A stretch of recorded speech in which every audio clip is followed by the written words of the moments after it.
नमस्कार साथियों, आप सभी का इस क्लास में स्वागत है। आज हम सामाजिक अनुसंधान के प्रश्न हल करेंगे।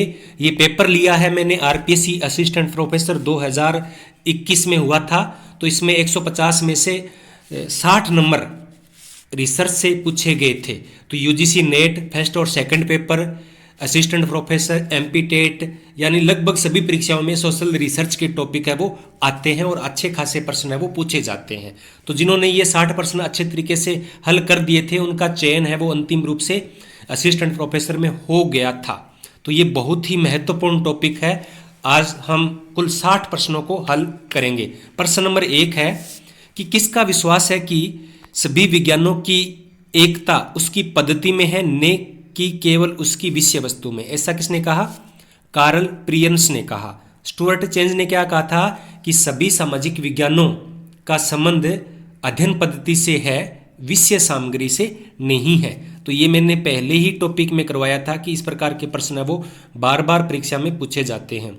दूसरा प्रश्न है कि हमें सूची ए का सूची बी के साथ मिलान करना है कि कौन सी पुस्तक है वो किसने लिखी है। तो सभी पुस्तकें भी आपको पता होनी चाहिए कि इनके राइटर कौन है। Number 1, survey method in social investigation, ये पुस्तक इनकी है। ये पुस्तक है C.A. मोजर की। दूसरी है मेथड इन सोशल रिसर्च, ये पुस्तक इनकी है। ये है गुडे एवं हार्ट की। तीसरी है डिक्शनरी ऑफ सोशियोलॉजी, तो ये पुस्तक है वो W.P. स्कॉट की है। The design of social research, ये है R.L. एकॉफ की। ये सभी बुक्स है मैं अपने वीडियोज में करवा चुका हूँ। प्रश्न नंबर 3 है कि प्रमाणों एवं तथ्यों का निष्पक्ष रूप से परीक्षण करने की इच्छा एवं योग्यता की वस्तुनिष्ठता है, ऐसा किसने कहा है। यानी वस्तुनिष्ठता के बारे में ये कथन किन्होंने कहा है? ये कथन कहा है C.A. मोजर ने।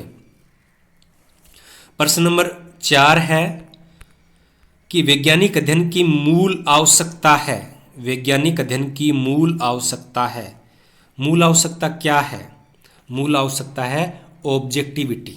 इनमें से क्या है? ऑब्जेक्टिविटी, वस्तुपरकता, वैज्ञानिक शोध की मूल आवश्यकता है। अगर व्यक्तिनिष्ठता आएगी यानी सब्जेक्टिविटी आएगी, मूल्य आएंगे, विश्वास आएंगे, तो इससे जो वैज्ञानिक अध्ययन होगा वो नहीं हो पाएगा। तो ऑब्जेक्टिविटी, वस्तुनिष्ठता महत्वपूर्ण है किसमें? सोशल रिसर्च में। प्रश्न नंबर 5 है कि अनुसंधानकर्ता को शोध से पूर्व प्रतिभागियों से आवश्यक रूप से क्या प्राप्त कर लेना चाहिए। अनुसंधानकर्ता को शोध से पूर्व प्रतिभागी यानी जिनसे हम उत्तर जानना चाहते हैं उनसे क्या प्राप्त करना चाहिए? निष्ठता, लिखित प्रतिबद्धता, सूचित सहमति, मूल्य, अभिमुखता। तो सही आंसर क्या है? सूचित सहमति। यानी पहले से जब हम मिलना जाएं, ये आजकल का एक बड़ा अच्छा ट्रेंड है कि जब भी हम किसी से मिलना चाहते हैं तो पहले हम उससे सहमति लेते हैं। तो जब हम अनुसंधानकर्ता से अपनी प्रश्नावली अनुसूची भरवाएंगे तो उससे भी पहले सूचित करना होता है सहमति के लिए, ये जरूरी है। आगे है प्रश्न नंबर 6 कि सामाजिक विज्ञान में कौन एक रूप निर्देशन नहीं है। रूप निर्देशन नहीं है यानी इनमें से कौन सा एक निर्देशन का प्रकार नहीं है। तो इसलिए मैंने आपको कहा था कि हमें क्या करना है कि ये निर्देशन की बात नहीं कर रही है, ये बात कर रही है रिसर्च डिजाइन की। किसकी बात की जा रही है? रिसर्च डिजाइन की। देखो रिसर्च डिजाइन को उन्होंने क्या कर दिया? रूप निर्देशन। यहाँ पे क्या आएगा? पैराडाइम या रिसर्च डिजाइन। तो हम इस प्रकार हिंदी शब्दावली में कंफ्यूज हो जाते हैं, निर्देशन शब्द आ गया तो ये पूछ रहा है कि कौन सा डिजाइन का पैराडाइम का प्रकार नहीं है। प्रत्यक्षवादी है, व्याख्यात्मक है, आलोचनात्मक नहीं है। कौन सा नहीं है? आलोचनात्मक नहीं है, रचनात्मक है। आगे है प्रश्न नंबर 7 किसने समाजशास्त्र को मुख्य भागों स्थैतिकी और सामाजिक गतिकी में विभाजित किया है। तो ये तो हम सभी जानते हैं, ऑगस्ट काम्टे ने किया। किन्होंने किया? ऑगस्ट काम्टे ने। प्रश्न नंबर 8 है कि प्रकार्यात्मक विश्लेषण का रूप निर्देशन का निर्माण किसने किया? जो पैराडाइम बनाया था वो किसने बनाया था? किसने बनाया था? पैराडाइम मर्टन ने बनाया था। रॉबर्ट किंग मर्टन ने पैराडाइम बनाया था प्रकार्यात्मक विश्लेषण के लिए, और इसमें उन्होंने कुल 11 पद रखे थे, 11 मंद रखे थे। अब है शब्द रूप निर्देशन यानी पैराडाइम का अर्थ है। भी पैराडाइम क्या है? तो पैराडाइम का अर्थ है कि अवधारणाएं एवं प्रस्तावनाओं का एक समूह है। पैराडाइम क्या है? अवधारणाएं एवं प्रस्तावनाओं का एक समूह है। प्रश्न नंबर 10 की अनुसंधान अभिकल्प यानी रिसर्च डिजाइन एक प्रकार का प्रारूप होता है जो वास्तव में अनुसंधान करने से पहले तैयार किया जाता है। तो ये बात क्या है? ये बात बिल्कुल सही है। कारण क्या है? कई अनुसंधान योजनाओं के ठोस निष्कर्ष नहीं निकल पाते हैं, ये बात भी सही है, लेकिन दोनों एक दूसरे की सही व्याख्या नहीं करते हैं, तो ऑप्शन बी इसमें सही होगा। प्रश्न नंबर 11 वह शोध जो कार्य कारण प्रभावों की घटनाओं से संबंधित है तो उसको क्या कहते हैं? तो उसको क्या कहते हैं? कार्य और प्रभाव की घटनाओं से संबंधित है तो उसको क्या कहते हैं? उसको कहते हैं प्रयोगात्मक। क्या कहते हैं? प्रयोगात्मक। बाकी तीनों ऑप्शन है वो गलत है। प्रश्न नंबर 12 कि एक चिकित्सक डेंगू बुखार की 2 दवाओं के सापेक्ष प्रभावशीलता का अध्ययन करता है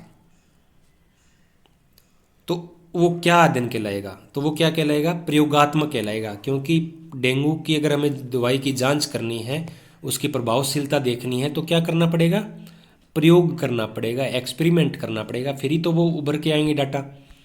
प्रश्न नंबर 13 है कि जब एक शोधकर्ता सर्वेक्षण करता है, तथ्यों को एकत्रित करता है, परिणामों का विश्लेषण करता है, तो उसे अपने अध्ययन के रूप में प्रस्तुत करता है, तो वह प्राथमिक सामग्री है। सही बात है। दूसरी है लेकिन जब कोई अन्य व्यक्ति उन तथ्यों का उपयोग आगे विश्लेषण के लिए करता है तो उनके लिए वह द्वितीय सामग्री बन जाती है। दोनों बात सही है, तो क्या हो जाएगा? ए और बी दोनों कथन है वो क्या है? सही है। यानी प्राइमरी डाटा और सेकेंडरी डाटा की यहाँ पर बात की जा रही है। आगे है एक प्रभावी विपणन संचार पैनल के रूप में सोशल नेटवर्किंग साइटों की भूमिका में अध्ययन का कौन सा अनुसंधान पर रचना का उदाहरण है? कौन सा रिसर्च डिजाइन इसके अंतर्गत आएगा? तो कौन सा आएगा? अन्वेषणात्मक आएगा, क्योंकि हमें अभी सोशल नेटवर्किंग साइटिंग का पूरा ध्यान नहीं है, उसकी व्याख्या नहीं करेंगे, वर्णन नहीं करेंगे, प्रयोग नहीं कर सकते, अन्वेषण उसका करेंगे। प्रश्न नंबर 15 है कि अनुसंधान प्रारूप रिसर्च डिजाइन क्या है? तो रिसर्च डिजाइन क्या है ये हम कर चुके हैं। तो रिसर्च डिजाइन तथ्य संकलन एवं विश्लेषण के प्रत्येक चरण की एक रूपरेखा है। क्या है? एक रूपरेखा है। अंग्रेजी में इसका क्या आएगा कि एक फ्रेमवर्क है। क्या है? एक फ्रेमवर्क है। ये रिसर्च डिजाइन क्या है? एक फ्रेमवर्क है। प्रश्न नंबर 16 कि एक प्राकल्पना जो पर्याप्त जानकारी की अनुपलब्धता में अनुसंधान विषय के बारे में अनुसंधान के प्रारंभिक अनुमान पर आधारित नहीं होती है, तो उसको क्या कहते हैं? उसको क्या कहते हैं? कार्यकारी। उसको क्या कहते हैं? कार्यकारी प्राकल्पना या वर्किंग हाइपोथेसिस। क्या कहेंगे उसको?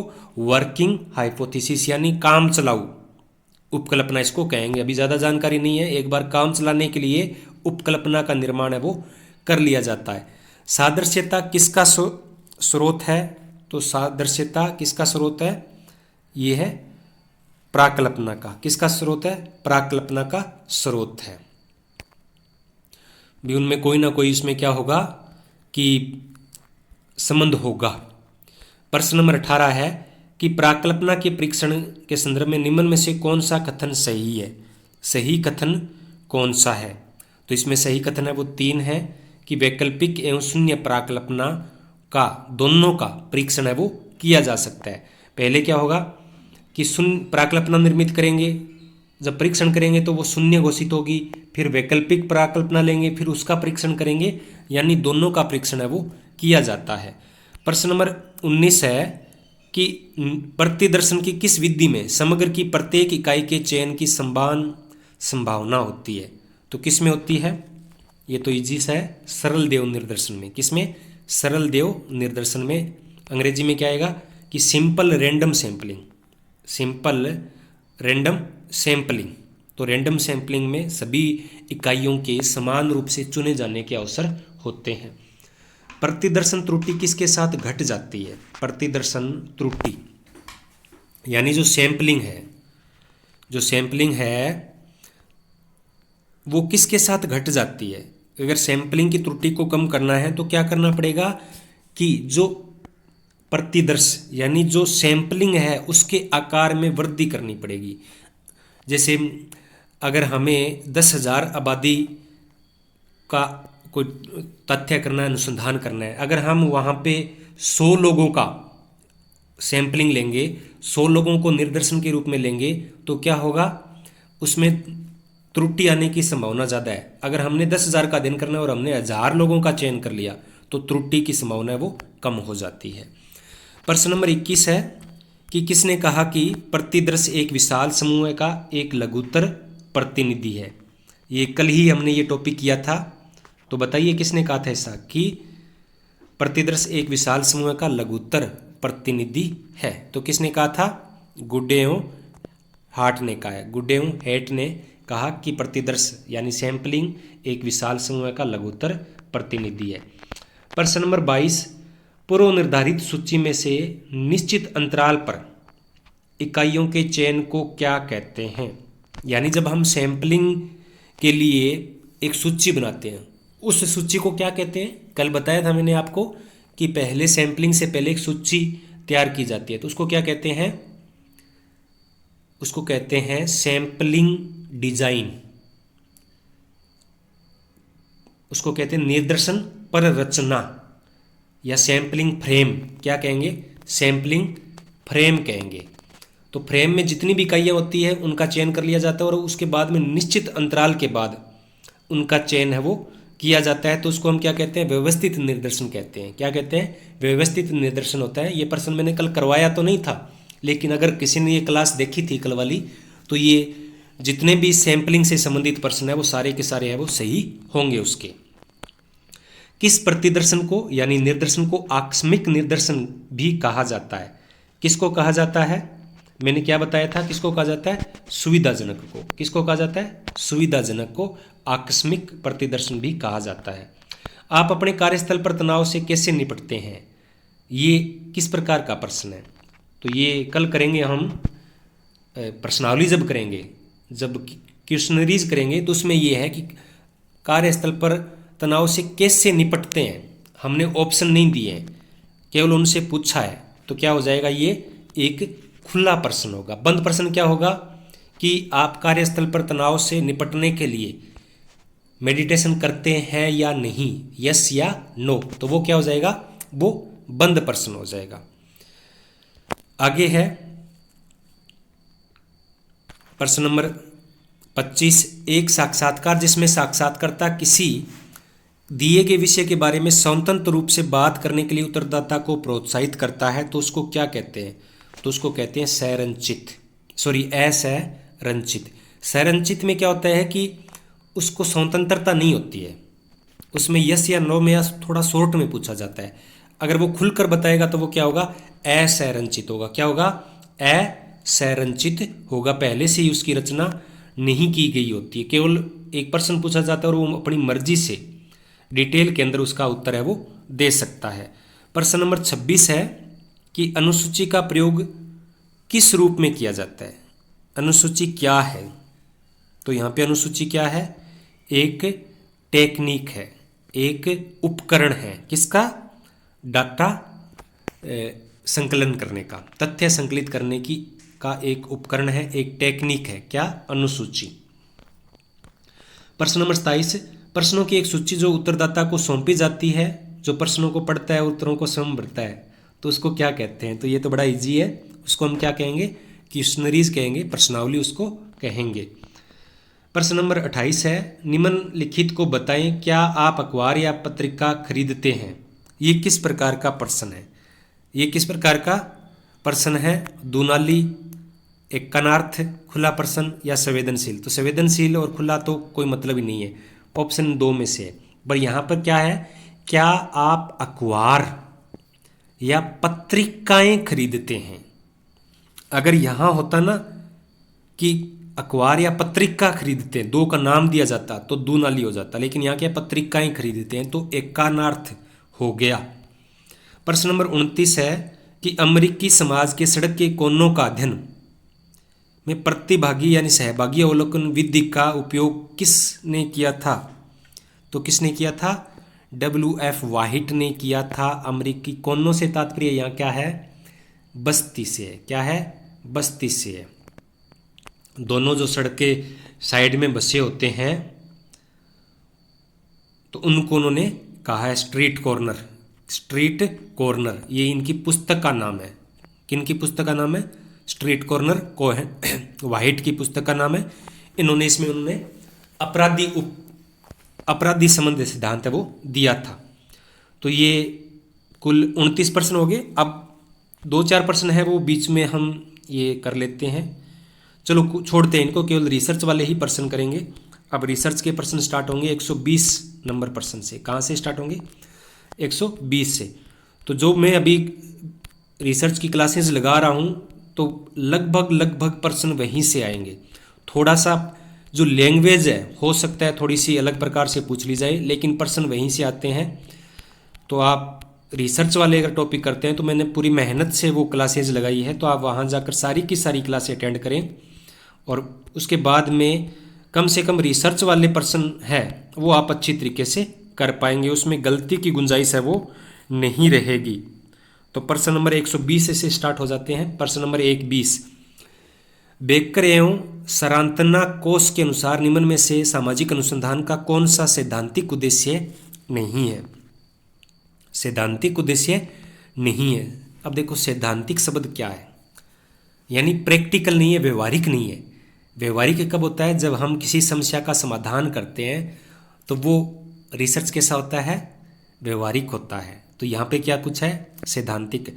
तो ये इसका सैद्धांतिक उद्देश्य नहीं है, व्यवहारिक उद्देश्य है। बाकी सारे के सारे सैद्धांतिक उद्देश्य है।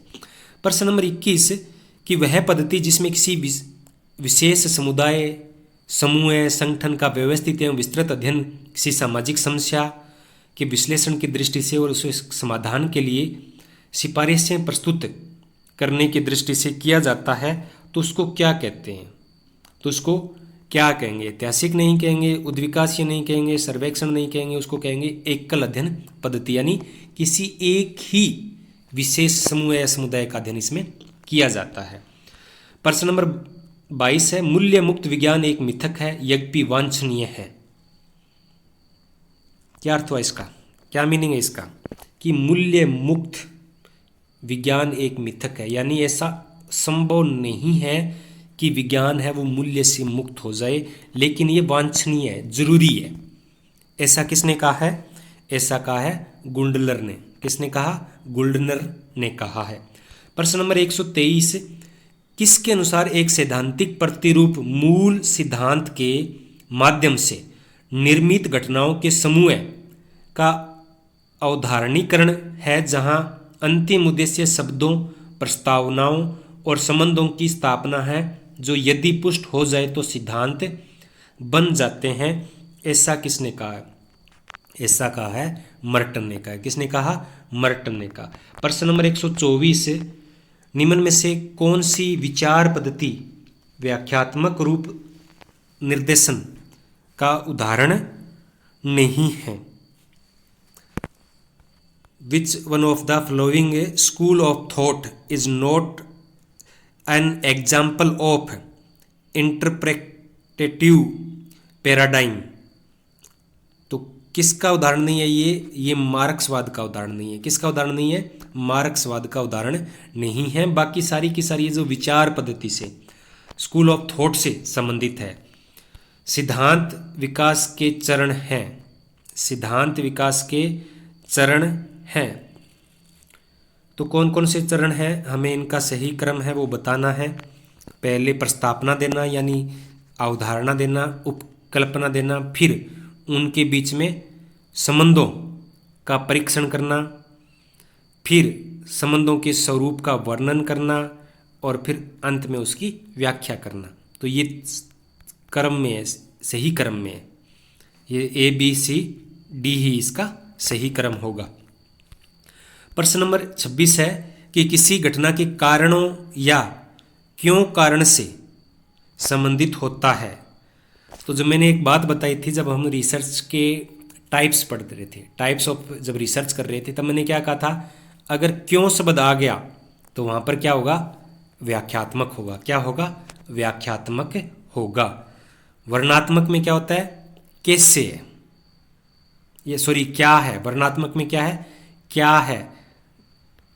व्याख्यात्मक में क्या है, क्यों है। और नैदानिक में समाधान क्या है। आगे है, जिकमंड के अनुसार अन्वेषणात्मक अनुसंधान का उद्देश्य क्या नहीं है। तो अब जिकमंड को तो हम नहीं जानते, लेकिन अन्वेषणात्मक जो अनुसंधान है उसका क्या उद्देश्य नहीं है। उसका उद्देश्य क्या नहीं है, स्थिति का निदान करना, तो ये नहीं है। पथ निर्देशन का अध्ययन करना, विकल्पों की जांच करना, नवीन विचारों की खोज करना, ये तीनों उद्देश्य है। लेकिन स्थिति का निदान करना किसका है, निदानात्मक अनुसंधान का उद्देश्य होता है। प्रश्न नंबर 128 कुछ अलोकित घटनाओं के संबंध के स्पष्ट संबंधों की व्याख्या करता हुआ आंतरिक प्रस्तावनाओं का सुसंगत पुंज है, तो उसको क्या कहते हैं, उसे सिद्धांत कहते हैं। ये मैंने बताया हुआ है आपको। ये प्रस्तावना के बारे में जानकारी नहीं मिलेगी कि प्रस्तावना किसे कहते हैं, प्रोपोजिशन किसे कहते हैं। तो ये अवधारणा और सिद्धांत के बीच की एक प्रक्रिया है। आगे है, प्राकल्पनाओं का निर्माण के मापदंड है। प्राकल्पना जब हम निर्मित करते हैं, हाइपोथेसिस जब हम निर्मित करते हैं, तो उसके क्या क्या मापदंड है। तो क्या क्या मापदंड है इसके,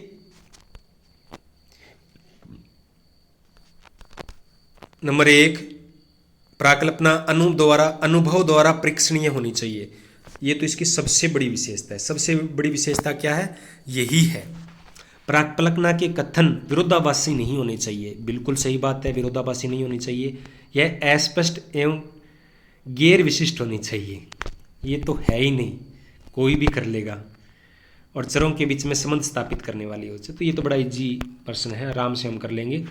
एक शून्य प्राकल्पना हमें बताती है कि दो चरों के बीच में नल हाइपोथेसिस में क्या होता है, कोई संबंध नहीं है। प्रश्न आंसर 2 इसका सही होगा कि नल हाइपोथेसिस में दोनों चरों के बीच में कोई संबंध नहीं होता है। 131 नंबर कि प्राकल्पना के परीक्षण के लिए प्रकार्यात्मक निगमन विधि का उल्लेख है वो किसने किया था। तो 2 नंबर ऑप्शन सही है, सिंगमल्टन और स्ट्रेट्स ने। प्रश्न नंबर 132 कि घटक खालिस्तान वह घटक है जिसके आधार पर हम समष्टि में से प्रतिदर्शन लेते हैं। हम जो लेते हैं प्रतिदर्श या सैंपलिंग लेते हैं, किस लेते हैं, समष्टि से लेते हैं। तो इसमें किसके आधार पे लेते हैं, सैंपलिंग विशेषक के आधार पर। किसके आधार पे, सैंपलिंग विशेषता देखी जाती है, विशेषता के आधार पर हम है वो सैंपलिंग लेते हैं।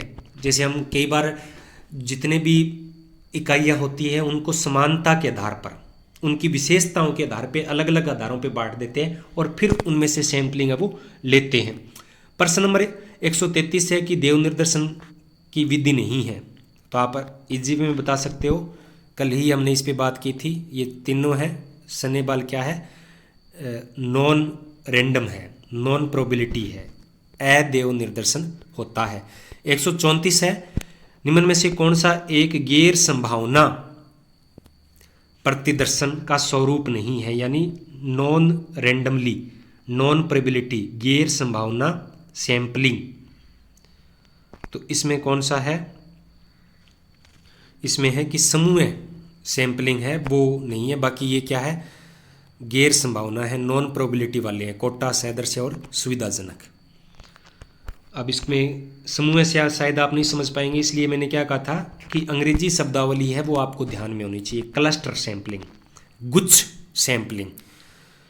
35 नंबर क्या है कि किसने कहा कि विज्ञान का प्रारंभ अवलोकन से होता है और उसे अंतिम प्रमाणिकता की जांच के लिए अवलोकन पर ही लौटना पड़ता है। यानी विज्ञान की शुरुआत है वो अवलोकन से ही होती है और अंत भी अवलोकन पे ही होता है।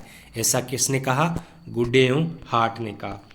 प्रश्न नंबर 136 है कि अवलोकन की विशेषताएं हैं, अवलोकन की विशेषताएं हैं वो कौन कौन सी है? गैर अनुभव अध्ययन, गैर अनुभव, अनुभवता तो जरूरी है, वैज्ञानिक सुनिश्चितता, प्रत्यक्ष विधि, निष्पक्षता, ये तीनों इसकी विशेषता है। यानी 2 नंबर ऑप्शन है वो सही है। प्रश्न नंबर 137, तथ्य संकलन की कौन सी प्रणाली में कानों तथा वाणी की अपेक्षा नेत्रों का प्रयोग है वो अधिक किया जाता है? तो किस में किया जाता है? ऑब्जर्वेशन में, अवलोकन में नेत्रों का प्रयोग है वो किया जाता है। तो कुछ कुछ बीच बीच में इजी प्रश्न भी आते हैं। साक्षात्कार को किसने उद्देश्यपूर्ण वार्तालाप कहा है? इंटरव्यू को किसने कहा कि ये उद्देश्यपूर्ण वार्तालाप है? तो ऐसा किसने कहा है? ऐसा कहा है मुरे एवं विंघम ने। किसने कहा? मुरे एवं विंघम ने कहा है। प्रश्न नंबर 139 है कि ब्लैंक एवं चैंपियन के अनुसार साक्षात्कारकर्ता एवं उत्तरदाता के बीच संबंध होते हैं। किस प्रकार के संबंध होते हैं दोनों के बीच में? अस्थायी संबंध होते हैं। क्या होते हैं? स्थायी थोड़ी होंगे, वो परिचित थोड़ी होंगे। और इतने इसमें कई ऑप्शन आ गए तो मुझे देखना पड़ेगा। जो अस्थायी होते हैं स्थायी तो नहीं होते हैं। दूसरा, परिचित नहीं होते हैं, अजनबी होते हैं। क्या होते हैं? अजनबी होते हैं। तो 1 नंबर ऑप्शन है वो इसका सही आंसर होगा। प्रश्न नंबर 140 कि सामाजिक वैज्ञानिकों ने औपचारिक नियंत्रण एवं निर्देशित साक्षात्कार शब्दावली का प्रयोग किया है, ये किस प्रकार के रिसर्च के लिए किया है? औपचारिक नियंत्रण या साक्षात्कार निर्देशित साक्षात्कार, ये होता है संरचित, यानी पहले से ही उसकी रचना है वो कर ली जाती है। प्रश्न नंबर 141 कि साक्षात्कार अनुसूची में प्रश्न वह होता है जिसमें उत्तर 2 या अधिक श्रेणियों में होता है, फिर भी श्रेणियों का कोटिक्रम निर्धारित नहीं होता है, तो इसको बोलते हैं नामिक। क्या बोलते हैं? नामिक, नॉमिनल। तो ये जब हम रिसर्च इंटरव्यू को पढ़ेंगे तब इन प्रश्नों को लेंगे। प्रश्न नंबर 142 है निम्नलिखित में से किस प्रकार के प्रश्नों से शोधकर्ता को प्रश्नावली का निर्माण करते समय बचना चाहिए? यानी किस प्रकार के प्रश्न है वो नहीं लेने चाहिए। तो किस प्रकार के प्रश्न है वो नहीं लेने चाहिए? संदिग्ध प्रश्न नहीं लेने चाहिए, अमूर्त प्रश्न लेने से बचना चाहिए, और संवेदनशील प्रश्न से भी बचना चाहिए, स्पष्ट एवं असंदिग्ध प्रश्न से बचना चाहिए। तो ये तो सारी ऑप्शन हो गए, लेकिन ऑप्शन है वो 3 आगे। तो इसमें कौन सा सही होगा? इसमें देखो असंदिग्ध, अमूर्त, संवेदनशील तो ये नहीं लेनी चाहिए, लेकिन यहाँ पे थोड़ा सा डाउट में डाल दिया। प्रश्न स्पष्ट तो होने चाहिए लेकिन असंदिग्ध नहीं होने चाहिए, तो इसमें इन्होंने तीसरा है वो सही मानना है, स्पष्ट होने चाहिए। आगे है कि गार्डनर के अनुसार विषय वस्तु विश्लेषण की विशेषताएं है। विषय वस्तु विश्लेषण की कौन सी विशेषताएं हैं? तो विशेषताओं से भी प्रश्न है वो पूछे जाते हैं। तो ये व्यक्तिपरक नहीं है भाई, व्यक्तिपरकता नहीं होनी चाहिए, सब्जेक्टिविटी तो आनी ही नहीं चाहिए, व्यवस्थित होना चाहिए, सामान्य होना चाहिए, परिमापन होना चाहिए, यानी ऑप्शन 3 इसका सही होगा। प्रश्न नंबर 144 है कि अवधारणात्मक शब्दों के समूह में एकत्रित शब्दों का विश्लेषण होता है, जो अनुसंधान प्रकल्पनाओं में चरों को बनाते हैं वह कहलाता है। तो वह क्या कहलाता है? वो कहलाता है अवधारणात्मक विश्लेषण। क्या कहलाता है? अवधारणात्मक विश्लेषण। प्रश्न नंबर 145 सरांतोकोस के अनुसार वर्णात्मक सहवर्गीय गहनता विश्लेषण स्वरूप है। किसके स्वरूप है? तो ये है संदर्भगत विश्लेषण के। प्रश्न नंबर 146 निम्न में से विषय वस्तु विश्लेषण के लिए कौन सी एक आधार सामग्री का सोर्स नहीं है? तो कौन सा सोर्स नहीं है? तो ये तो तीनों एक जैसी हैं। पहले तो क्षेत्रीय सर्वेक्षण नहीं है। विषय वस्तु विश्लेषण यानी कोई सामग्री होगी उसका तो विश्लेषण करेंगे, क्षेत्रीय अध्ययन में कैसे कर लेंगे। 147 है कि रेडफील्ड ब्राउन ने क्षेत्रीय जो कार्य किया था वो किस क्षेत्र का किया था? तो अंडमान द्वीप समूह का किया था। किसका किया था? अंडमान द्वीप समूह का। बर्जर के अनुसार व्यक्तिगत अध्ययन विधि को प्रयोग में लाने के कारण है भी, क्या क्या कारण है? तो क्या क्या कारण है? प्रकल्पना का निर्माण करना ये कारण है, अवधारणा बनाना, साक्ष्यों की श्रृंखला बनाना ये नहीं है, चरों को परिभाषित करना। तो ऑप्शन इसका 3 नंबर है वो सही है। प्रश्न नंबर 149, बेरेल्स के अनुसार किस अनुसंधान तकनीक से संप्रेषण को अभिव्यक्त सामग्री के वस्तुपरक मात्रात्मक एवं व्यवस्थित वर्णन के लिए प्रयोग किया जा सकता है? तो ये क्या है? विषय वस्तु विश्लेषण है। और अंतिम प्रश्न है कि सहभागी अवलोकन एवं साक्षात्कार का प्रयोग कर व्यक्तियों के प्रत्यक्ष अध्ययन को कहा जाता है। तो उसके प्रत्यक्ष अध्ययन को क्या कहा जाता है? नर जाति वर्णन। क्या कहते हैं? एथनोग्राफी, यानी किसी प्रजाति का अध्ययन करना, जनजातियों का अध्ययन करना। तो सहभागी अवलोकन इसमें किया जाता है, जैसे कि मेलोवंस्की ने किया था। तो ये आज की हमारी क्लास है वो यहीं समाप्त होती है। कल फिर हम रिसर्च वाले जो टॉपिक हैं उन पे चर्चा करेंगे, और जो मंडे से है जो बचे हुए रिसर्च के टॉपिक हैं उनको स्टार्ट करेंगे। धन्यवाद।